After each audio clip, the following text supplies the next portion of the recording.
A major trade breakthrough has been reached between the United States and the European Union. President Donald Trump announced Sunday that both sides have agreed to a 15% flat tariff on most goods, a move that avoids a potentially damaging trade war and brings long-awaited stability to global markets. The announcement came after a private meeting between Trump and European Commission President Ursula von der Leyen at Trump's Turnberry Golf Resort in Scotland. The deal wraps up months of tough negotiations and comes just ahead of a deadline that could have triggered steep tariffs of up to 30%. Trump described the agreement as a giant deal covering lots of countries, saying it was a fair and balanced outcome for both sides.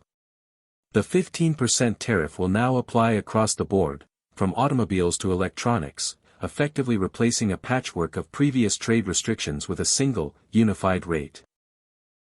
Von der Leyen called the deal a step forward for predictability and stability, emphasizing how important that is for businesses across both continents. She praised the agreement as all-inclusive, confirming that the European market would be more open than ever before.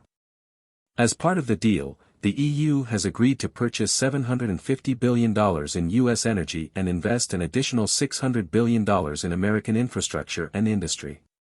There will also be significant defense contracts, with the EU committing to buy more U.S. military equipment. Before the deal, Trump had insisted that the EU address what he called a very unfair and one-sided trade relationship. The EU had prepared retaliatory tariffs on American goods like beef, beer, auto parts, and Boeing airplanes, all of which are now off the table. Commerce Secretary Howard Lutnick confirmed that without the agreement, the U.S. would have begun collecting the higher 30% tariff starting August 1, with no extensions or grace periods. But now, with the 15% deal locked in, both sides are calling it a win for economic cooperation.